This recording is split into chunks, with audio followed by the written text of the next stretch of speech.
యెషయా గ్రంథం 41వ అధ్యాయం. కొన్ని మాటలు ధ్యానం చేసుకొని ప్రార్థన చేసుకుందాం. యెషయా గ్రంథం 41వ అధ్యాయం 10వ వాక్యాన్ని చదువుకుందాం. భూదిగంతముల నుండి నేను పట్టుకొని దాని కొనల నుండి పిలుచుకొనిన వాడా, నీవు నా దాసుడవనియు నేను నిన్ను ఉపేక్షించక ఏర్పరచుకుంటుననియు నేను నీతో చెప్పి ఉన్నాను. నీకు తోడై ఉన్నాను, భయపడకుము. నేను నీ దేవుడనై ఉన్నాను, దిగులు పడకుము. నేను నిన్ను బలపడుతును, నీకు సహాయం చేయవాడు నేనే. చప్పలు కొడుతూ దేవుడు స్తుతిగా. హల్లెలూయా. మనిషి కృంగిపోవటానికి చాలా దారులు ఉంటాయి, చాలా మార్గాలు ఉన్నాయి. బాగుపడటానికి ఎలాగైతే దారులు ఉంటాయో, కృంగిపోవటానికి నష్టపోవటానికి కూడా అలాగే కొన్ని కనిపిస్తూ ఉంటాయి మనకి. సహజంగా మనిషి ఎప్పుడు కృంగిపోతాడు అంటే, ఈ శ్రమలు, ఈ శోధనలు వచ్చినప్పుడు మనిషి కృంగిపోతాడు. రోగాలు ఒక ఎత్తు అయితే, ఆర్థిక పరిస్థితులు ఒకవైపు అయితే, చుట్టుపక్కల మాటలు, ప్రజలు మాట్లాడే మాటలు ఒకవైపు. ప్రజలు అంటే బయట వాళ్ళే సరే, ఏదోలే అనుకుంటే ఫ్యామిలీ మెంబర్స్, ఇంట్లో ఉన్నవాళ్ళు, రక్త సంబంధులు, భార్య, భర్త, పిల్లలు, ఇలాంటి ఆ మాటల ద్వారా వచ్చే శ్రమలు, రోగాల ద్వారా వచ్చే సమస్యలు, ఆర్థికంగా వచ్చే పరిస్థితులు, ఇవన్నీ మానవ జీవితంలో తరచూ ఎదురవుతూనే ఉంటాయి. చాలా కుటుంబాలు ఇప్పటికీ కోలుకోలేదు. మన సంఘంలో వేణన్న గారి కుటుంబం దాదాపుగా 1 month, పిల్లలేంటి పెద్దలేంటి అందరూ ట్రబుల్ అవుతూ వచ్చారు, బలహీనంగా, ఆర్థికంగా, అన్ని విధాలుగా. ఇప్పటికీ తిమోతి ఇంకా లెగలేదు. పాపం ఒళ్ళు వాపులు వచ్చేసి చాలా బాగలేదు ఆరోగ్యం. శ్యామలక్క వాళ్ళ ఫ్యామిలీ, ఖచ్చితంగా ఒక 15 ఫ్యామిలీస్ అండి దాదాపుగా చాలా రోజుల నుంచి బలహీనతను అనుభవిస్తూ వచ్చారు. ఇలాంటప్పుడు మనకు అనిపిస్తుంది, అసలు దేవుడు ఏంటి, ఏం చేస్తున్నాడు, ఆయన ఏమి మన పట్ల ఏ ఉద్దేశం కలిగి ఉన్నాడు. కానీ ఇక్కడ ఒక అద్భుతమైన మాట మనం చదివాం 10వ వచనంలో. ఎక్కడ నుండి మనం పిలుచుకున్నాడంట? భూదిగంతముల నుండి, దాని కొనల నుండి. దేవునికి స్తోత్రం చూద్దాం, హల్లెలూయా. అందుకే మనం పాడతాము, పిల్లచిన దేవుడు నిన్ను మరచిపోనా, పిల్లచిన దేవుడు నిన్ను మరచిపోనా,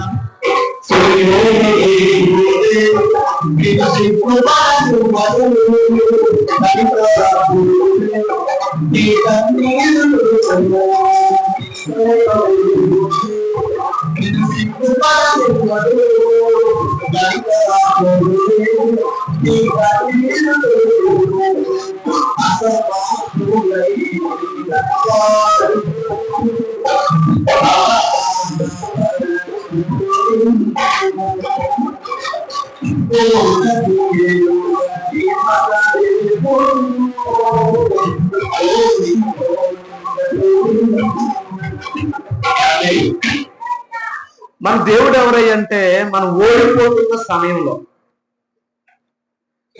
బలహీనమైపోతున్న సమయంలో మనం ఆయన బలపరిచే దేవుడిగా ఉన్నాడు. నేను నిన్నొక యూట్యూబ్లో చూస్తా కొంచెం అలా పైకి అంటున్నప్పుడు ఒక చిన్న వీడియో నాకు కనిపించింది. అందులో హ్యాండిక్యాప్స్, వికలాంగులకి పరుగు పందెం పెట్టారు. వికలాంగులకి ఒక 4 పరిగెత్తుతున్నారు. ఒకడేమో ఒక కర్రతోనూ, ఒకడేమో 2 కర్రలతోనూ, ఒకతనేమో కర్రలు లేవు కానీ చాలా వంగిపోయి నడవడం. ఇలాగ నలుగురు పరిగెత్తుతున్నారు. పరిగెత్తుతూ ఉన్నప్పుడు వాళ్ళల్లో ఈ 2 కట్టెలు పట్టుకొని పరిగెత్తేవాడు కాలు తగులుకొని కింద పడిపోయాడు.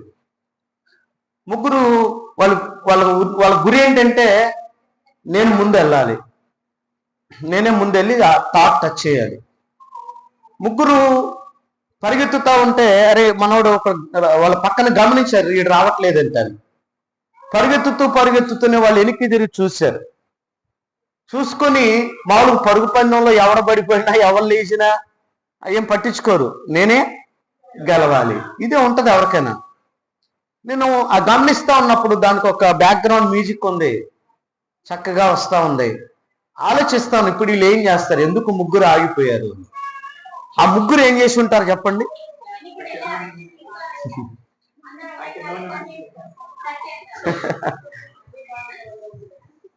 మామూలుగా పరుగు పందెంలో ఇలా జరగదు కదా, అన్ని బాగున్న వాళ్ళు పరుగు పందాలు చేస్తూ ఉంటారు, అది మనం గమనిస్తాం. నేనేమంటానంటే, వాళ్ళు కాలు వంకరై ఉండొచ్చు కదా, కాలు వంకర, చెయ్యి వంకర, కన్ను వంకర, మూతి వంకర, ఇలాంటి గుణాల్లో శరీరంలో వంకరతనం ఉంటుంది కొంతమందిలో, కానీ మనస్సుకు ఉండదు. నేను అది గమనించి నా కళ్ళమ్మటి కొంచెం నీళ్లు తిరిగినాయి. రే నిజంగా ఈ విధమైన సహాయం ఈరోజు ఎవరో చేయట్లేదు, కనీసం పలకరించట్లేదు. ఒక 15 రోజులు 20 రోజులు అనుకుంటా జోస్న వాళ్ళు కనపడలే, నాకు ఉండబట్టలేదు. తమ్ముడిని అడిగాను, జ్యోతక్కని అడిగాను, చివరికి ఇంక జోస్న కూడా కాల్ చేసింది. దాదాపు తమ్ముడు దాటిపోను, ఇంక జోస్నకు చేసిన, ఏమ్మా ఇన్ని రోజులు ఉన్నారు ఏంటి, డౌట్ చడకూడదు కూడా అడిగా, ఏమన్నా ఫైటింగ్ జరిగిందా అని. ప్రజాపతి అదేం లేదన్నా అన్నాడు, కొంచెం హెల్త్ ఇష్యూస్ ఉన్నాయి అని. ఇలాగా ఒక చిన్న ఆలోచన కూడా ఈరోజు మనుషులు ఎలా ఉన్నారు ఏంటని కూడా అడగట్లేదు. వాళ్ళు ముగ్గురు అండి, హ్యాండిక్యాప్స్, వాళ్ళు ముగ్గురు వచ్చి వెనక్కొచ్చి వాడిని భుజాల మీద వేసుకుని నలుగురు ఒకేసారి పాడు పట్టుకుంటారండి. చెప్పలు నేనేమంటానంటే, మనుషుల యొక్క సహాయం ఎప్పుడు వస్తుందో లేదో మనం ఖచ్చితంగా చెప్పలేము, ఎవరు సహాయం చేస్తారో కూడా చెప్పలేము. కానీ ఇక్కడ అంటాడు, భూమి కొనల నుండి పిలిచిన అని పేరు పెడుతున్నాడు అక్కడ యెషయా ప్రవక్త. దేవునికి స్తోత్రం.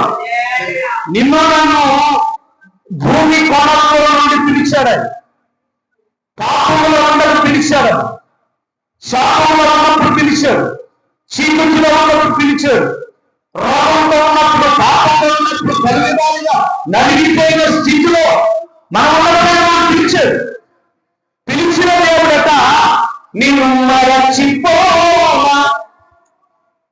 కట్టుకున్న భర్త నిర్దాక్షిణంగా మర్చిపోయిన రోజులు, భార్య నిర్దాక్షిణంగా వదిలిపెట్టి వెళ్ళిపోయిన పరిస్థితులు, కడుపును వచ్చిన పిల్లలు నిర్దాక్షిణంగా నడిలోకి తల్లిదండ్రులు వదిలేసిన వైనం, లేదా తల్లిదండ్రులు పిల్లలు విడిచిపెట్టి వెళ్ళిపోయినటువంటి వైనం, అన్నదమ్ములు వదిలిపెట్టి వెళ్ళిపోయిన వైనం మనం చూస్తూ ఉంటే, ఇక్కడ అంటాడు నేను నిన్ను పిలిచాను, పిలిచి నేను నీకు ఏ విధమైన ఆదరణ ఇస్తానంటే, అక్కడ దాదాపుగా 6-7 ప్రాణాల ఆదరణతో కూడిన మాటలున్నాయి అక్కడ ఆ వచనంలో. దేవునికి స్తోత్రం. దక్షిణ హస్తంలో నిన్ను ఆదుకుంటాను. దేవునికి స్తోత్రం. నీకు సహాయం చేయవాను నేనే. కుమిలిపోతున్నా, రోగులు తరబడి హాస్పిటల్ పాలైపోతున్నా, పులివెందల కడప తిరుపతి హాస్పిటల్లో తిరుగుతున్నా, ఏమన్నా కొంచెం అవిశ్వాసము మాట వస్తుందేమోనంటే అలా మాట్లాడలేదండి, అలా అనట్లేదు. ఏమైందండి ఇవన్నీ మా మనుషులకు రాకపోతే మార్పులకు వస్తాయా? దేవుడు ఖచ్చితంగా లేపుతాడు నన్ను, నా కుటుంబం మరలా మందిరంలో సాక్షులుగా ఉంటాం. అరే ఎంత ఆనందం ఇస్తుంది.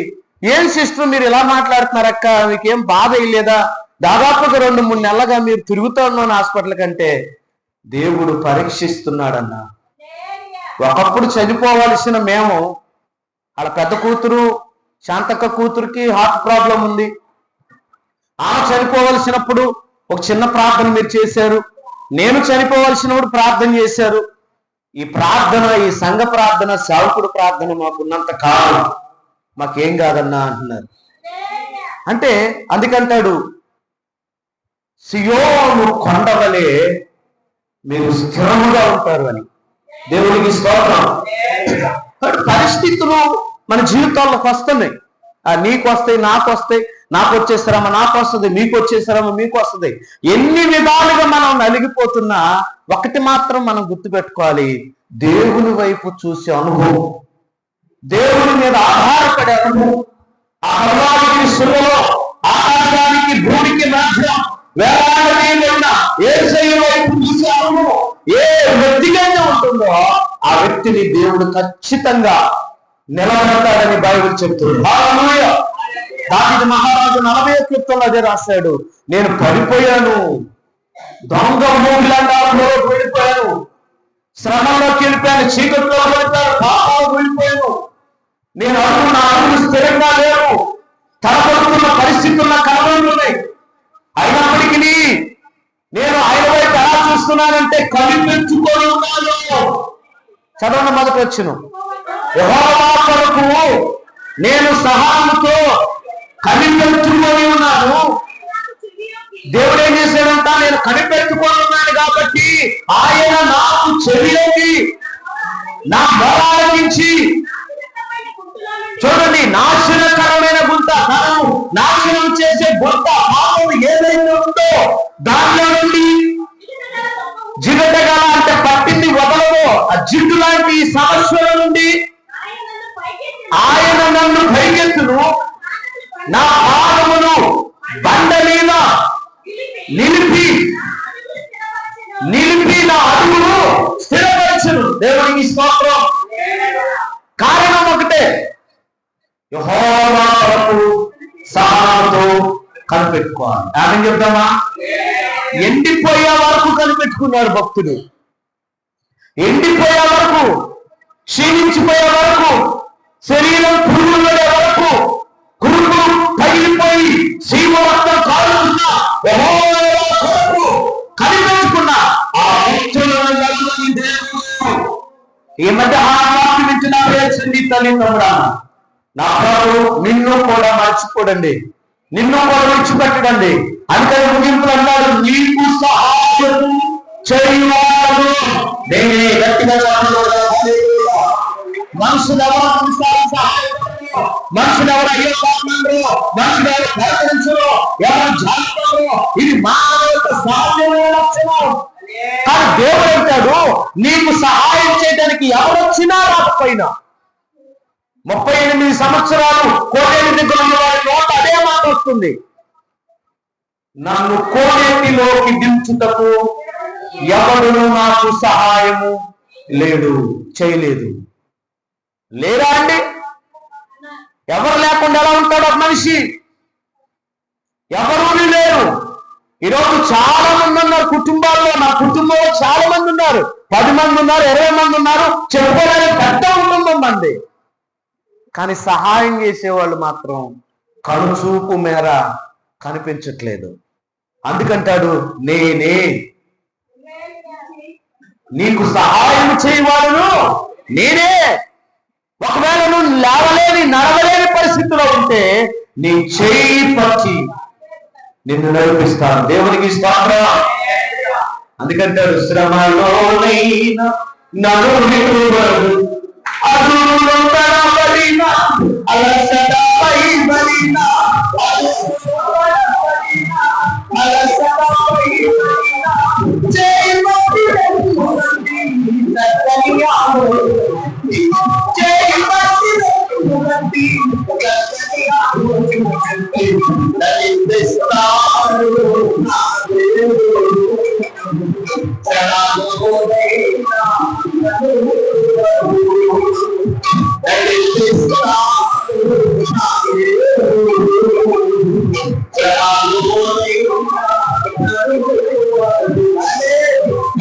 చెయ్యి పట్టి నడిపించే దేవుడు నాకుండగా, ధైర్యపరిచే దేవుడు నాకుండగా.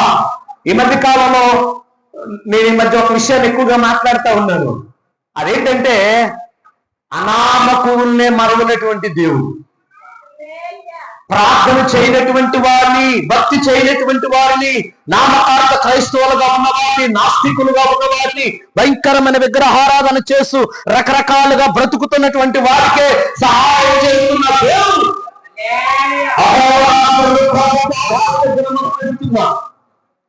వారానికి 2 సార్లు 3 సార్లు ఉపవాసం ఉంటుందా? వారానికి 1 సారి 2 సార్లు మందిరానికి వస్తుందా? ఎవ్రీడే 3 టైమ్స్ ప్రార్థన చేస్తున్నా? ప్రభు మీద ఆధారపడిన నిన్నెలా మర్చిపోతాడు? నిన్ను దాకా నన్ను దాకా మరెవరిని ఆయన ఆశీర్వదిస్తాడండి. అవునా కదా? ఎవరెవరినో ఆశీర్వదిస్తున్న దేవుడు తన మీద ఆధారపడినటువంటి, ఆయన వైపు చూస్తున్నటువంటి దేవుడే మా ఆధారం చెప్పుకుంటున్న ప్రజలమైన నిన్ను నన్ను ఆయన మరచిపోయి విడిచిపెట్టడం. అది గుర్తుపెట్టుకోవాలి మనం. నాకు అది లేదు, ఇది లేదు, అది కావాలి, ఇది కావాలని చాలా బాధపడతాం. నిన్ను తప్ప మరొకరిని ఆశీర్వదించాడు ఆయన. ఎందుకంటే ఒక రాజు గారి దగ్గర పనిచేస్తున్నటువంటి వ్యక్తి తన ఆశలన్నీ ఎవరి మీద పెట్టుకుంటాడంటే రాజుగారి వైపు చూస్తాడు. ఆమె ఎందుకంటే రాజుగారు నాకు సహాయం చేస్తాడు, నేను ఆయన మీద ఆధారపడ్డానని. అలాగే దేవుని మీద ఆధారపడ్డ మనల్ని దాటిపోయే దేవుడు ఆయన కారణంగా దేవునికి స్వాగతం చేద్దామా? కాబట్టి ఇక్కడ వాక్యం చెప్తుంది, నీకు సహాయం చేయవాడను నేనే. 3 విషయాలు చెప్తాను, ఎలా మనం సహాయాన్ని పొందుకోగలుగుతాం. దేవుని సహాయం పొందుకోవాలంటే మనం ఏం చేయాలి? 1 కీర్తన 20వ అధ్యాయం 2వ వచనం. కీర్తన 20వ అధ్యాయం 2వ వచనం. అమ్మా, పరిశుద్ధ స్థలంలో నుండి ఆయన నీకు సహాయం చేయును దాకా. చాలు చాలు. మొట్టమొదటిగా దేవుని యొక్క సహాయము ఎవరికి పెడితే వాళ్ళకి రాదు. హల్లెలూయా. ఎవరికి పెడితే వాళ్ళకి సహాయం చేయడు ఆయన. ఆయన వైపు చూసి దావీదు కుమారుడా నన్ను కరుణించమని కేకలు వేసిన భక్తులు, యేసు ప్రభు దగ్గరకు వచ్చినటువంటి భక్తులు, ఆయన పాదాల దగ్గర నిలబడినటువంటి భక్తులు, యేసయ్య దగ్గరకు వచ్చిన వారు, ప్రభు వారి దగ్గరికి వెళ్ళిన పరిస్థితులు, ఇలా టోటల్ గా మనము దేవుని సన్నిధిలో కనబడాలి. ఆమె యుద్ధము హల్లెలూయా. ఆయన సన్నిధిలో నుండి, ఆయన పరిశుద్ధ స్థలంలో నుండి మనకి సహాయం చేస్తాడు. మొట్టమొదటిగా మనం దేవుని యొక్క సహాయాన్ని పొందుకోవాలంటే మనం ఇంట్లో ఉండి మనం మాట్లాడుకుంటూ మనకి ఇష్టానుసారంగా తిరుగుతూ దేవుడు నాకు సహాయం చేయాలంటే చేయడు. చేస్తాడా? చేయడు. ఏం చేస్తే దేవుడు మనకు సహాయపడతాడు? ఒకరోజు మనం ఆదికాండం 18వ అధ్యాయం చదువుతున్నప్పుడు ఆ పరిచర్య, ఆ ఆతిథ్యం ఇవ్వడం అదంతా అయిపోయిన తర్వాత సొదొమ గొమొర్రా పట్టణానికి వెళ్తున్నాము అని అబ్రహాముకు చెప్పారు. 3 దేవదూతలు, మేము సొదొమ గొమొర్రా పట్టణానికి, దానికి అగ్ని గంధకముల చేత కాల్చివేయబడబోతుంది, మేము వాడికి వెళ్తున్నామని చెప్పినప్పుడు అక్కడ ఒక అద్భుతమైన మాట ఉంటుంది. అబ్రహామట ఇంకనూ దేవుని సన్నిధిలోనే నిలిచి ఉండేది అనే మాట రాయబడింది. ఆమె చెప్దామా? మనము దేవుని సన్నిధిలో ఉండే అనుభవం కలిగి ఉండాలి. ఎక్కడ ఎక్కువ బయట గడుపుతాం కానీ దేవుని సన్నిధిలో ఎక్కువ గడపం. అవునా? గమనించండి. గంటల తరబడి టీవీ ముందు కూర్చుంటున్నాం, ఇసుకు పుట్టదో. గంటల తరబడి సెల్ చూస్తాం, ఇసుకు పుట్టదో. గంటల తరబడి ఫ్రెండ్స్ తో తిరుగుతాం, ఇసుకు పుట్టదో. గంటల తరబడి మనం వెళ్తుంటాం. నేను తప్పనట్లేదు కానీ లోకం కోసమో మన అవసరాల కోసమో గంటల తరబడి సమయాన్ని కేటాయిస్తాం. కానీ కొంత సమయం మనస్ఫూర్తిగా ప్రభు సన్నిధిలో మాత్రం మనం ఉండలేకపోతున్నాం. అలాగే ఉండలేనటువంటి పరిస్థితిలో ఉండి కూడా మనం దేవుని సహాయం అడుగుతూ ఉంటాం కదా. ఇక్కడ పని అయిపోయింది. అబ్రహాం ఇంటికి వచ్చారు, ఆయన ఇల్లు దాటుకొని వెళ్ళిపోయారు. గృహాల పండుగ అయిపోయింది. ఒక మాట చెప్పాలంటే ఏమైపోయింది? గృహాల పండుగ అయిపోయింది. వాళ్ళ ఇంట్లో గృహ కూడిక అయిపోయింది. అయిపోయినా కూడా చాలా మంది ఏమంటారు, మనం ఎవరింటికి వెళ్ళి ప్రేయర్ చేసి వచ్చి అయ్యా మేము నిలబడతాం అయ్యా అంటారా? అంటే మేము ఉంటాం, మీరు వెళ్ళరండి అని. మనం కూడా ఓకే అని చెప్తాం, మన వెనకాలే రారు. కానీ ఇక్కడ ఇంకా దేవుని సన్నిధిలో నిలిచి ఉన్నాడు. ఎందుకు నిలబడాల్సి వచ్చింది? క్యాజువల్ గా వాళ్ళు మేము వెళ్ళొస్తామని చెప్పింటే ఆ మాట రాయబడేది కాదు. సొదొమ గొమొర్రా పట్టణానికి మేము వెళ్తున్నాము. అక్కడ నిలబడాల్సి వచ్చింది. మీరు రాసి పెట్టుకోండి, నీ కళ్ళ ముందు నీ కుటుంబంలో నీ గుండెలు పిండేసే శ్రమ, నిద్రలో చేస్తున్న పరిస్థితులు ఏవైనా నీ కళ్ళ ముందు కనబడుతున్నప్పుడు నువ్వు ఇంకా దేవుని సన్నిధిలో ఉండాల్సిన అవసరం ఉంటుంది. హల్లెలూయా. దేవుని సన్నిధి అంటే కేవలం మందిరంలోనే టెస్ట్ వేసుకొని కూర్చోమని కాదు అర్థం. మనం దేవుని మీద ఆధారపడడం అనే దాన్ని చూపిస్తూ ఉంది. ఎందుకు నిలబడిపోయాడు, ఇంకా ఎందుకు దేవుని సన్నిధిలో ఉన్నాడంటే వెళ్తూ వెళ్తూ ఒక అనుభవం లాంటి మాట వేశారు, ఒక అనుభవం విసిరేశారు. ఏంటి అనుభవము? సొదొమ పట్టణం అనగానే అబ్రహాంకి ఏంటి బాధ? ఒక్క వ్యక్తి అక్కడ ఉన్నాడండి, ఒక వ్యక్తి అక్కడ ఉన్నాడు. తన తమ్ముడు అక్కడ ఉండిపోయాడు. తన తమ్ముడు కుటుంబం పాడైపోతుంది, నాశనం అయిపోతుందని. నాకేంటండి బాబు, నేను సేఫ్టీగా ఉన్నాను, దేవుని ఆశీర్వాదం కూడా వచ్చే సంవత్సరం కుమారుని ఇస్తానని చెప్పాడు, ఇంకా నాకే బాధ లేదు అనుకోవట్లేదు. నా తమ్ముడు కుటుంబం కాలిపోకూడదు. ఇంకా నిలబడి దేవుని మనస్సును తన వైపు, తన ప్రార్థన వైపు తిప్పుకోగలిగిన ప్రయత్నం అబ్రహాము చేస్తున్నాడండి. మన సుధాకర్ గారి ఇంట్లో మనం 4 పాయింట్స్ రాసుకున్నాం. ఇంకా కొన్ని పాయింట్స్ ఉన్నాయని చెప్పాను. ఏంటా పాయింట్స్? 4. చేస్తానని చెప్పిన దేవుడే మనస్సు మార్చుకున్న వైనం. ఇది 5వది. దేవుడికి స్తోత్రం లేదన్నా. ఎవరితో అంటున్నాడు ఇక్కడ? ఒక ఫ్యామిలీని దేవుడు, పట్టణానికి కాపాడలేదని కానీ ఫ్యామిలీని దేవుడు రప్పించడం, బయటికి తీసుకురావడం కోసం బేరమాడుతూ ఉన్నాడు అబ్రహాము, ప్రార్థన చేస్తూ ఉన్నాడు అబ్రహాము. ఇక్కడ దేవుడు అంటాడు, నేను నీకు సహాయం చేయాలంటే నువ్వు నాకు మొరపెట్టాలి. అవునా కదా? ఆపత్కాల మందు, అక్కడ మొదటి వచ్చిన వాళ్ళు ఉంటుంది దేవుడు.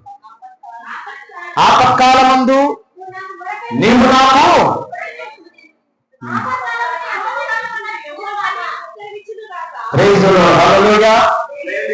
దేవుడు మనకు సహాయం చేయాలని ఎంత ఆశపడతామో ఆ సహాయాన్ని పొందుకోవాలంటే రాజుగారి దగ్గర మనం ఉండాలి. అవునా? అంతఃపురంలో ఉండాలి, అక్కడ పని చేయాలి, అక్కడ పరిచర్య చేయాలి, అక్కడ ఎట్టి చాకరీ చేయాలి. అప్పుడే రాజుగారి మనసులోకి, దృష్టిలోకి నువ్వు వెళ్తావు. ఎక్కడో మనం ఏడో ఉండి నాకు దేవుడు సాయం చేయాలంటే కుదరదు. ఈరోజు చాలా మంది భక్తులు అలాగే ఉన్నారు. సంవత్సరానికి ఒకసారి, నెలకు ఒకసారి వచ్చి హాయిని సహాయం అంటారు ప్రియమైన దేవుని బిడ్డలారా. అది కాదు ప్రియమైన దేవుని బిడ్డలారా. దేవుని సన్నిధిలో ఉండాలి. శ్రమ వచ్చినా, కష్టం వచ్చినా, బాధ వచ్చినా ప్రభు పాదాల మీద ఆధారపడాలి. అలాగ అబ్రహాము నిలబడ్డాడు కనుక ఏ సహాయం కావాలని, ఏ అద్భుతం జరగాలని తను మొరపెట్టాడో దానికోసం దేవదూతలు ఎంత తగ్గించుకున్నారంటండి. బలవంతంగా లోతు కుటుంబాన్ని బలవంతంగా బయటికి తీసుకురావాల్సి వచ్చింది. ఒక తగ్గింపుతో, ఒక సమర్పణతో కూడిన ప్రార్థన దేవుని దూతను సైతం బెండ్ అయిపోయేటట్టుగా చేయగలుగుతుంది. హల్లెలూయా. ఒక అద్భుతమైన సహాయాన్ని అబ్రహాము చూడగలిగాడు. చూడండి, అందుకంటాడు నేను నీకు సహాయం చేస్తాను. మొట్టమొదటిగా మనం ప్రభు పాదాల దగ్గర ఉండాలి, దేవుని సన్నిధిలోనే ఉండాలి. అవసరం తీరిపోయింది కదా, అక్కర తీరిపోయింది కదా, నాకు అన్ని వచ్చేసినాయి కదా అని దేవుని సన్నిధికి ఎప్పుడు మనం దూరం కాకూడదు ప్రేమందులు. అలా దూరమైన వాళ్ళ పరిస్థితులు ఇప్పుడు చూస్తున్నాం, బైబిల్ చరిత్రలో కూడా మనం చూస్తూ ఉన్నాం. కాబట్టి ఇంకా నిలిచి ఉండే అనుభవం దేవుడు మనకు దయచేయును గాక. రెండవదిగా మనం చదివితే కీర్తన 89వ అధ్యాయం 19వ వచనం చదువుదాం. కీర్తన 89:19. అమ్మా, అప్పుడు నీవు దర్శనమున నీ భక్తులతో ఇట్లు సెలవిచ్చి ఉంటివి, నేను ఒక సూర్యునికి సహాయం చేసి ఉన్నాను.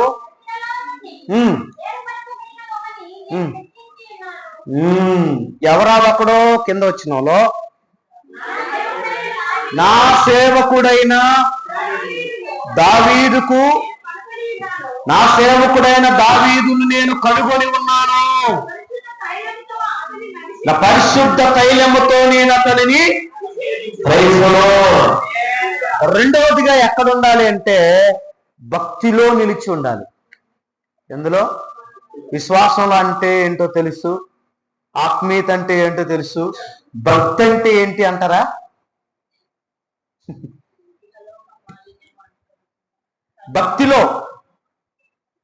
భక్తి చేయటం అనేది ఆదివారం ఆరాధన ఒకటే కాదు కదా, భక్తిలో నిలిచి ఉండాలి. ఆమె విధమా మనం భక్తి పరులము, మన భక్తులము అనేది కొంతమంది మనం అన్నిళ్ళు చూస్తూ ఉంటాం. వాళ్ళు ఎలాంటి భక్తి చేస్తారంటే చాలా నిష్టగా చేస్తారు. తెల్లవారుజామున ఐస్ క్రీమ్లో మీరు దిగుతారు, ఐస్ నీళ్ళకి మనం దిగుతామా? ఎంత ఉపవాసం ఉన్నా హీటర్ పెట్టి నీళ్లు పెట్టుకోను, లేకపోతే గంటల తరబడి దేశం మాడిందాకా నీళ్లు కాల్చుకోను అన్న కదా. దేశం మాడతానే ఉంటుంది. కొంతమంది ఇళ్ళలో చూస్తుంటాను, అవి మాడి పెట్టిన కట్టెలన్నీ కాలిపోయి బొగ్గైపోయినా కూడా దేశం ఉడుకుతూ ఉంటుంది నీళ్లు. అలా కాల్చుకొని మనం నీళ్లు పోసుకుంటాం. కానీ అలా కాదు. అది సత్యమో అసత్యమో అది వాళ్ళకి తెలుసు, మనకు తెలుసు. కానీ భక్తి ఎలా చేస్తారంటే చాలా నిష్టగా చేస్తారు కదా. అలా అట్ట చేసే భక్తిలో కొంత చేసినా భలే ఉంటుంది అనిపించింది మనకైతే. హల్లెలూయా. భక్తిలో నిలిచి ఉండాలి అంటే భక్తిలో నిలబడే పరిస్థితులు మనకు ఉండవు. భక్తిలో నిలబడే పరిస్థితులు ఉండవు. ఎందుకంటారా? శ్రమ, శోధనలు, కష్టాలు, నిందలు, అవమానాలు ఏమీ లేకపోయినా ఉత్తి పుణ్యానికి వచ్చి పడుతుంటే రాళ్ళు, పెద్ద పెద్ద రాళ్ళు, చిన్నవి కూడా కాదండి కదా. ఇలాంటప్పుడు కూడా మనం ఎలా ఉండాలి? భక్తిలో ఉండాలి. ప్రైజ్లో భక్తిలో లేకుండా. ఎందుకన్నాడంటే తన భక్తి పౌరునికి దేవుడు సహాయం చేస్తాను అన్నాడు. ఎవరయ్యా అని కిందికి చదువుతూ వస్తే నా సేవకుడైన దావీదును నేను కనుగొన్నాను. చెప్పకూడదు దేవుని స్తుతిగా. హల్లెలూయా. దావీదు నిలబడడానికి కారణం ఏంటంటే దావీదు నిజంగా చిన్నప్పటి నుంచి దాదాపుగా తనకు అవగాహన వచ్చిన కాంచి దేవుని మీదనే తను ఆధారపడుతూ వచ్చాడు, దేవుని వైపు చూస్తూ వచ్చాడు. ఈ మధ్యకాలం ఒక వీడియోలో చెప్తా వచ్చాను, దావీదుకు వచ్చిన శ్రమలు మామూలు శ్రమలు కాదు. ఎక్కడ నిలబడాలనుకుంటున్నాడు అక్కడ కూకుటి వేళ్లతో సహా దావీదును పెరిగి వేసే ప్రయత్నాలు జరుగుతూ వచ్చాయి. ఇంట్లో నుంచే వచ్చింది శోధనలండి. కొడుకుల ద్వారా వచ్చిందా, మామ ద్వారా వచ్చిందా, భార్య ద్వారా వచ్చిందా, చుట్టూ ఉన్నటువంటి స్నేహితుల ద్వారా వచ్చిందా, ఇతర రాజుల నుండి వచ్చిందా, శత్రువుల ద్వారా వస్తుందా? ఇన్ని ఉన్నా కూడా భక్తిలో నిలబడ్డాడు దావీదు. అందుకంటాడు, నా తైలాభిషేకముతో నేను అతనిని అభిషేకించెదను. హల్లెలూయా. భక్తిలో నిలబడాలి, భక్తి జీవితాన్ని కాపాడుకోవాలి. భక్తి జీవితం అనేది కేవలం ఒక వారానికో ఒక వారంలో 2 సార్లు అనేది కాదు. ప్రతిరోజు మనం భక్తి పరులుగా, దేవుని ఆరాధించేవారిగా, దేవుని మహిమపరిచేవారిగా బైబిల్ అని చెప్తానే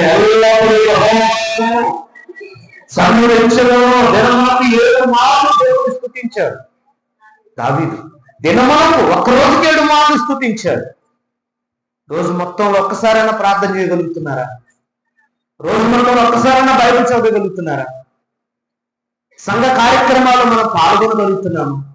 ఎంతవరకు మన పనులు మనం ఇదే చేసుకుంటూ వెళ్తున్నాం తప్ప దేవుని కొరకు చేసే పని, ఆ పరిచర్య చాలా ఉన్నతంగా ఉంటుంది. హల్లెలూయా. అందుకనే నేను దావీదును కనుగొన్నా. అంటే ఏం చూసి కనుగొన్నాడు దావీదుని? తండ్రిని బట్ట?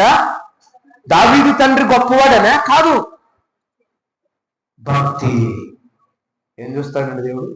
మనందరికీ ఒక సామెత గుర్తుంది, అన్యులు అంటారు అది. భక్తికి దేవుడు ముక్తుడు అవుతాడట. దావీదులో దేవుడు ఏం చూశాడంటే భక్తిని చూశాడు, దేవుడి మీద ఆధారపడటం చూశాడు. అన్నదమ్ముడు వద్దు అన్నాడు గొలియాతు విషయంలో, రాజు వద్దు అన్నాడు, సైన్యం వద్దు అని చెప్పారు. ఎవరైనా సపోర్ట్ చేశారా దావీదు కంటే? ఒక్కరు కూడా సపోర్ట్ చేయలేదు, ఒక్కరు కూడా చేయలేదు. కానీ వాళ్ళెవ్వరు సపోర్ట్ చేసినా, ఎవరు ఎంకరేజ్ చేసినా, చేయకపోయినా దేవుడు ఏమై ఉన్నాడో దావీదు తెలుసు. దేవుడి మహిమేంటో దావీదు చూశాడు, దేవుడి ప్రసన్నత ఏంటో దావీదు చూశాడు. ఈరోజు ఈ వాక్యం ద్వారా నువ్వు నేర్చుకోవాల్సింది ఏంటంటే, నేను ఎవరు పుష్ చేసినా చేయకపోయినా, ఎవరు సహకరించినా సహకరించిపోయినా, నీ ఎమ్మటి 10 మంది ఉన్నా లేకపోయినా దేవుడు ఏమై ఉన్నాడో నీకు తెలుసు కదా. హల్లెలూయా. దేవుడి మహిమేంటో నీకు తెలుసు, ఆయన ప్రసన్నత ఏంటో నీకు తెలుసు. ఆడికి సౌలు అడిగారు, ఎలా చేయగలవు? How is possible? నీ వల్ల ఎలా సాధ్యమవుతుంది? అప్పుడు చెప్తాడు, నేను మేకలను గొర్రెలను కాస్తున్నప్పుడు ఎలుగుబంటి వచ్చిందయ్యా, పులి వచ్చిందయ్యా, సింహం వచ్చిందయ్యా, ఇలా ఎన్నో తోడేళ్ళు, ఎన్నో హానికరమైనవి వచ్చినాయి, వాటన్నిటినీ చంపివేశా నేను. హల్లెలూయా. ఇలాగా ఎవరైనా నిన్ను అడిగినప్పుడు నీకు యేసుప్రభు ఏం సాయం చేశాడు, నీకు పిల్లలతో పెళ్లి కాలేదు, ఉద్యోగం రాలేదు, వ్యాపారం సరిగ్గా లేదు, నీకు రోజు కుటుంబంలో రోగాలు సమస్యలు అని చెప్పినప్పుడు ధైర్యంగా సమాధానం చెప్పాలి. ఏంటి ఆ సమాధానం అంటే, నా దేవుడు నన్ను ఏదో ఒక రోజు తృప్తిపరుచుకుంటాడు, నా దేవుడు ఏదో ఒక రోజు నాకు సహాయం చేస్తాడు.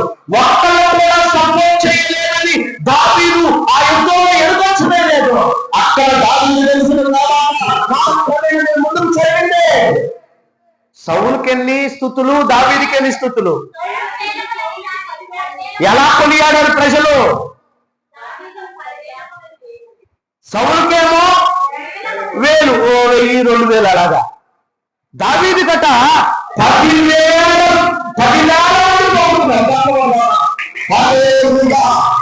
భక్తి పొందుగా ఉన్నంత కాలం నీ పక్కన వారికి సపోర్ట్ చేసిన చేయకపోయినా మీరు దేవుడి మీద ఆధారపడి విశ్వాసంతో ముందుకు వెళ్ళినట్లయితే దొంగడారా ఆకాశం తీసిన దేవుడు నీ పక్షాన నిలబడతాడు. హల్లెలూయా. భక్తి చేయటం అనేది చాలా ఇంపార్టెంట్. నిలబడాలి, భక్తి జీవితంలో నిలబడాలి. నిలబడ్డాడు కనుకనే ఒక్కళ్ళు కూడా దావీదు గెలుస్తాడని నిలబడలేదు ఒకరోజు. ఆ తర్వాత ఎంతమంది వచ్చారు దావీదు పక్షంగా, ఎంతమంది నిలబడ్డారు దావీదు పక్షంగా.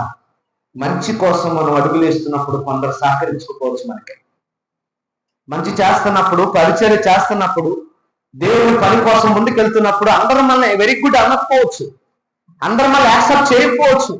ఎవరో ఒకరు ఉంటారు, పొలాలు పెట్టేవాళ్ళు, నాశనం చేసేవాళ్ళు, వాళ్ళకి ఇష్టం లేని పనులు ఉంటాయి కొన్ని. వాళ్ళ వైపు చూస్తూ మనం ఎప్పుడు ముందుకెళ్ళకూడదండి.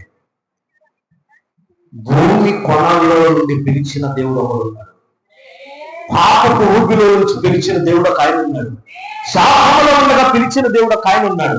రక్తకుమారులో పడిన నిన్ను నన్ను చూసి నూనె పోసి బట్టతో తుడిచి పవిత్రపరిచి ఇప్పుడు చూడడానికి ఎలా తయారు చేశాడంట? ఇష్టం పుట్టించిన ప్రాయము నీకు వచ్చింది అన్నాడు. దేవుడికి స్తోత్రం. అలా పిలిచిన దేవుడు మాత్రం నిన్ను నన్ను మరచిపోడు. ఈ రోజు కష్టాల్లో ఉండొచ్చు, ఈ రోజు శ్రమలో ఉండొచ్చు, ఈ రోజు బాధల్లో ఉండొచ్చు అమ్మా. ఒకరోజు ఇవన్నిటిని దేవుడు సాక్షాలుగా మోక్షుడు రాక. ఈ రోజు ఎంత ఒత్తిడి, ఎంత కష్టం, ఎంత బాధ, ఎంత నిందలు అనుభవిస్తూ ఉన్నామో అవే ఒకరోజు పూర్వగా మారుతాయి, అవే ఒకరోజు పూర్వదండగా మారుతాయి. హల్లెలూయా చెప్దామా? హల్లెలూయా. భక్తిలో నిలబడ్డాడు. అందుకే నేను దావీదును కనుగొన్నాను. ఈరోజు నిన్ను కూడా ప్రభు కనుగొంటాడు, నిన్ను కూడా కనుగొంటాడు. నేను ఎప్పుడు ఒకటి బాగా ఇష్టపడే భాగం ఏంటంటే ఏసేపు భాగం నాకు భలే ఇష్టం. ఏంటంటే ఏసేపుకు వెనక వెన్నుండి తట్టి పంపించిన వాళ్ళు ఎవరు లేరండి. మీరు బైబిల్ చదువుకోండి, ఒక్కళ్ళైనా ఈవెన్ తల్లిదండ్రులు కానివ్వండి, అన్నదమ్ములు కానివ్వండి, ఒక్కళ్ళైనా ఏసేపుకి బ్యాక్ బోన్ గా ఉన్న వాళ్ళు ఉన్నారా? ఎవరు లేరు. స్లోగా అంటారు, అదేదో ఒంటరిగా పైకొచ్చిన వ్యక్తి ఎవరంటే ఏసేపు. హల్లెలూయా. తన యథార్థత, తన భక్తి, తన విశ్వాసం, తనకి దేవుడు ఇచ్చిన దర్శనం, అది ఎప్పటికీ ఒంటరి వాడిని చేయదు. బైబిల్ అదే ఉంటుంది, వారిలో 1000 మంది ఉంటారు. కొనబడిన వ్యక్తి అండి. ఒక వస్తువును కొనుక్కుంటే ఆ వస్తువుని ఎంతవరకు పెట్టాలి అంతవరకు పెడతాం. కొనబడిన వ్యక్తి, అమ్ముడు పోయిన వ్యక్తి కదా. కొనబడినాడు, అమ్మారు కనుక ఇతను కొనుక్కున్నాడు. కొనుక్కున్న వాళ్ళ దగ్గర స్వతంత్రం ఉంటుందా? కొనుక్కున్నవాడికి ఆధిపత్యం ఉంటుందా?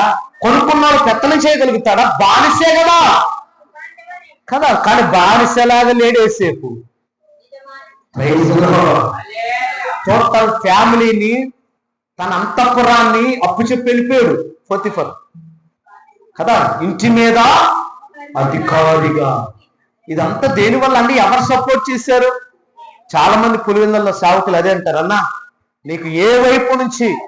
నిన్న నేను కిషోరు తాడిమరి వెళ్తా ఉన్నప్పుడు టీ అంగడి దగ్గర ఒక అతను కలిశారు. బావా బాగున్నావా అన్నాడు నన్ను. నేను బావా అన్నాను. మీ ఇద్దరం బావా అనుకుంటాం. కిషోర్ తలకోకున్నాడు, అన్నకి ఇక్కడ ఎవరు బావలో ఎలా వీడు బావ అయ్యాడు? ఇతను వాళ్ళ ఫ్రెండే, మళ్ళా షోరూమ్ లో పనిచేస్తాడు. ఎరగుడిపాలెం తమ్ముడు కృష్ణ అని. బావని టీ తాగలేదు, వాడికి అలవాట్లేదు. నేను టీ తాగాలని ఆపాను. పలుకుతా ఉంటే మాట్లాడతా స్టన్ అయిపోయి బ్లాక్ అయిపోయాడు కిషోర్. 5 నిమిషాలు నేను ఆడు గమనిస్తున్నా, ఆడ ఆలోచన గమనిస్తున్నా. కిషోర్ నీకు ఒకటి రన్ అవుతుంది కదా అన్నాను. అవునన్నా అన్నాడు. ఏంటి అన్నా? ఎలా బావా? అదేరా నేను నీకు చెప్పాలనుకున్నాను. ఏం లేదండి, ఆర్టీసీలో పనిచేసేటప్పుడు అలావిడ అన్నయ్య మా ఇంటికి రండి ఒకసారి చిన్న ప్రేయర్ చేయండి అని అలా పిలిచింది. చెల్లెమ్మ అన్నాను, అన్నయ్య అన్నాడు. వాడు మా పాస్టమ్మని అక్క అంటాడు. అలాగా అలాగా బంధం అలాగా ఏర్పడింది. ప్రైజ్లో ఇదెందుకు చెప్పాను? ఇప్పుడు ఇవన్నీ తట్టే వాళ్ళు ఎవరు లేరు, బావలు లేరు, అన్నలు లేరు, అక్కదమ్ములు లేరు. ఇదే కనీసం 10,000 వస్తుంది అనడానికి ఆధారం ఉద్యోగం. ఈరోజు చాలా మంది సేవకులు చూడండి, పెన్షన్లు వస్తున్నాయి, ఆటోలు దాగుతున్నారు, బస్సులు దాగుతున్నారు, సమ్ ఇన్కమ్ ఉంది, అన్నదమ్ములు ఉద్యోగులు స్థిరాస్తులు ఉన్నాయి, అయినా వాళ్ళ సేవ సరిగ్గా లేదు. హల్లెలూయా. బ్యాక్ బోన్ చూసి వచ్చిన వాడు కాదు కృపరాజు. అన్నదమ్ములు సపోర్ట్ చూసి సేవకు వచ్చిన వాడు కాదు. ఉద్యోగ బలం ఉంది, వ్యాపార బలం ఉంది, పెన్షన్ వస్తుందని చెప్పి నిలబడ్డాడు కాదు. ఇది భక్తి. చెప్పలు కొడుతూ దేవుని స్తుతిద్దాం. హల్లెలూయా. కేవలం రాత్రి నా సాక్ష్యం ఎప్పుడు వెళ్ళలేదంట కిషోర్. రాత్రి విని అమ్మో ఎలా సాధ్యమైందన్న, అలా ఎలా వచ్చావన్నా? నిన్ను కాదు మెచ్చుకోవాలి, మా అక్కను మెచ్చుకోవాలి అన్నాడు వాడు. హల్లెలూయా. బస్ స్టాండ్ లో పెట్టి ఇల్లు ఎతకటానికి వెళ్ళే దొమ్మ ఎవరికి ఈరోజు? భార్యని, చంటి బిడ్డని. తెలియని ప్రాంతం, ఊరు తెలియదు, అందులో పులివెందలంటే గుండెల్లో రైలు పొరిగెత్తుతాయి మాకు అక్కడ రాయలసీమలో. అంటే అంత భయాంకరమైన ప్రాంతంలో తెల్లవారుజామున 4:15 నిమిషాలకి కదిరి బస్సు దిగి బస్ స్టాండ్ లో దిగి చిన్న ప్రార్థన చేసుకుని ఇల్లు ఎతకటానికి వెళ్ళే ధైర్యం ఎవరు చేస్తారు? అదే నమ్ముతాను. పిల్లచ్చిన దేవుడు నిన్ను మరచిపోవునా, సియోను దేవుడే నిన్ను సిగ్గుపడనివ్వడు.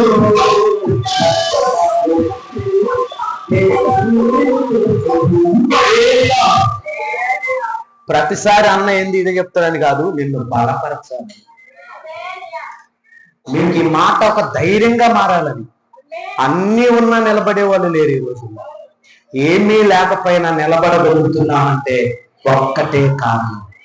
అబ్రహామును పిలిచాడు, మర్చిపోలేదు. యాకోబును పిలిచాడు, మర్చిపోలేదు. యోసేపును పిలిచాడు, మర్చిపోలేదు. దావీదును పిలిచాడు, మర్చిపోలేదు. అపోస్తలులైన 12 మందిని పిలిచాడు, వారు దాటిపోలేదు. నన్ను పిలిచిన దేవుడు నన్ను మర్చిపోడు. నా బ్యాక్ బోన్ అంటూ ఒకటి ఉందంటే ఎప్పుడు మీరే, సంఘమే. ప్రైజ్లో ఇప్పటికీ నా అన్నలు, తమ్ముళ్ళు, మా బామర్ది, మా సర్దుగుళ్ళు ఎవరి వైపు చూడండి. కష్టం వచ్చినా మీతోనే పంచుకుంటా, సంతోషం కలిగినా మీతోనే పంచుకుంటా. దేవుని తర్వాత సంఘమే నా కుటుంబం. ఇప్పుడుంది నాకు బ్యాక్ బోన్. ఆమెను చెప్పండి. ఇప్పుడుంది నాకు ధైర్యం. ఏమీ లేనప్పుడు ధైర్యంగానే ఉన్నా, ఎప్పుడు కూడా అంతే ధైర్యంగా ఉన్నాను. ఒకటే చెప్తాను, మనం భక్తి ఎప్పుడు మనం నిర్వీర్యం చేయదు. మన భక్తి ఎప్పుడు మనం తలదించుకునేటట్టు చేయదు. భక్తి కూడా ఎప్పటికైనా ఆశీర్వాదకరంగానే మారుతుంది. ఇంకొక మాట చివరిగా ఇంకొక మాట. లూకాసు వార్త మొదటి అధ్యాయం 15 వచ్చింది. ఎవరికి దేవుడు సహాయం చేస్తాడు? మూడవదిగా అమ్మా, ఇతడు ప్రభు దృష్టికి గొప్పవాడై ద్రాక్షారసమైనను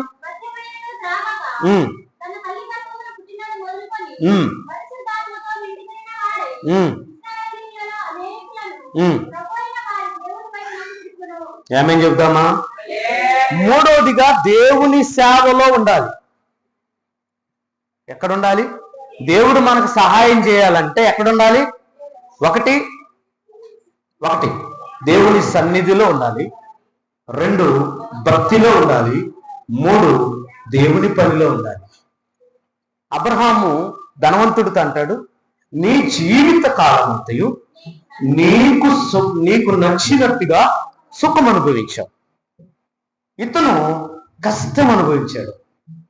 ఏం కష్టపడ్డాడు అక్కడ రాయబడలేదు, కానీ అక్కడికి వెళ్ళాడు అని అంటే ఖచ్చితంగా అతను ప్రభు కోసం పనిచేశాడని చెప్పాలి. హల్లెలూయా చెప్తామా? ఆ బలిపీఠం కింద యోహాను ఎవరిని చూశాడు? తెల్లని వస్త్రాలు ధరించిన వీళ్ళు ఎవరో అని అడిగాడు. వాళ్ళందరూ ఎవరని చెప్పాడు దేవదూత? అబ్రహాం ఎవరని చెప్తున్నాడు? వారందరూ మహాశ్రమం అనుభవించిన వారు. అంటే దేవుని సేవలో నిలబడాలి. దేవుని సేవలో నిలబడటం అంటే అంత ఈజీ కాదండి. హల్లెలూయా. దేవుని సేవ అంటే ఈరోజు చాలా మందికి చాలా ఈజీ అయిపోయింది. నిజంగా చెప్తున్నా. ఇలాగ తెలుసుకొని 4 మాటలు నేను పాస్టర్ అని చెప్పుకుంటున్నారు. అసలు సేవ అంటే అది కాదండి. అది కాదు. సేవ అనేది ఏంటంటే ఆ పిలుపు అనేది చాలా ప్రాముఖ్యం. దర్శనం అనేది చాలా ప్రాముఖ్యం. ఇంకో మాట కూడా చెప్తాను నేను. పిలువబడిన వారు అనేకులు, ఏర్పరచబడిన వారు కొద్దిమంది. 70 మందిని పిలిచాడు. ఏర్పరచబడిన వారు ఎంతమంది? పిలుపు అది. హల్లెలూయా.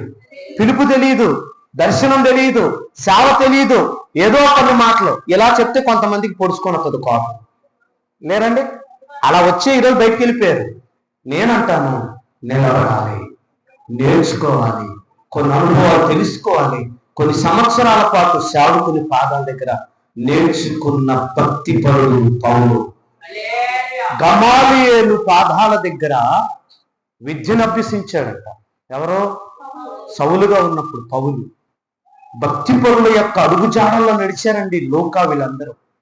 వాళ్ళందరూ సేవకులు వెంబడించారు, సంవత్సరాల తరబడి సేవ చేశారు. ఈరోజు అంత ఓపిక ఎవరికి లేదు ప్రియమైన బిడ్డలారా. సేవ అంటే అంత ఈజీ కాదు. డబ్బుతోనో బలంతోనో బలగంతోనో చేసేది కాదండి. ఈరోజు అలాగైపోయింది.